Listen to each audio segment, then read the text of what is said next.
Одоо Disney зах зээл дээр тэгээ даваад шаг л дийсэлж штэ. Тэгтээ яг хуу даваад шаттай би нэрээ бас тийм болсон шүү дээ. би бас ер нь тэгтээ яг бас сонирм гоос тээ. Дууныхаа дундуур бас юм ингээ хавчуулчаад байдаг.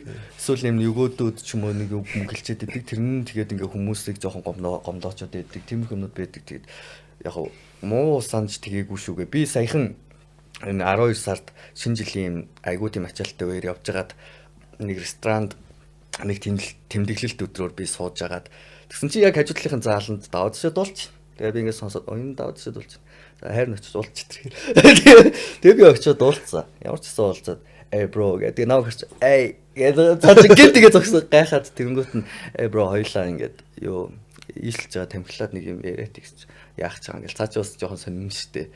Тэгэл бид хоёр нэг жоохон юм яриад bro мен чамд те ингээд яасан муу санаж маань ингээд дисмис хийж мэж ингээд үзий яддаг маддаг юм чинь биш шүү. Зүгээр би яг тэр дуун дээр чамаг ингээд дундаа ингээд дурдсан зүгээр чамаг ингээд юм дислээд ингээд мяа гэдэг чинь ингэж байгаа гэж хэлээгүй шүү те.